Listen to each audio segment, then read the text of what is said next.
কিরে সিঙ্গেল রা সারা যখন সিঙ্গেল থাকলে দেখ সরস্বতী পুজো যাচ্ছি গার্লফ্রেন্ড গেলে ঘুরতে যাচ্ছি কোনটা পেয়েছে হ্যাঁ ডার্লিং এ থাকলে তোরা গার্লফ্রেন্ড ঘুরতে গেছি। আচ্ছা কাজরে উজ্জ্বল, দুদিন ভালোবাসা করেনি তাও আমাদেরকে লেট চলে গেল রে। হ্যাঁ ইয়ার প্রতিশোধ নিতে হবে। কি বা করবো রে, আমাদের কপালটাই খারাপ। আমরা যেদিকেই গেছি মেয়েরা তার উল্টো দিকে গেছে। তাই তো রে, সামনে সরস্বতী পুজো আসছে। আবার কি বলছে ভালোবাসা দিবস ফেব্রুয়ারি মাস, সেটাও তো আসছে রে ভাই। তো কি করবো আমি তো ভেবে পেয়েছি। মনে হয় এবার আমাদেরকে সিঙ্গেলই কাটাইতে হবে রে।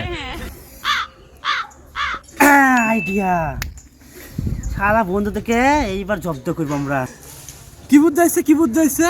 সরস্বতী পুজোতে আমি তোর গার্লফ্রেন্ড নিয়ে যাই দিয়ে তোর বন্ধুদেরকে দেখাবে, বলবে দেখ আমি গার্লফ্রেন্ড পেয়ে গেছি, আর ওরা জ্বলবে। হ্যাঁ তাহলে ফেব্রুয়ারি মাসে আমি তোর গার্লফ্রেন্ড নেবো, তুই তোর বন্ধুদিকে জ্বলাবি। এইবার বন্ধুগুলা দেখবে আর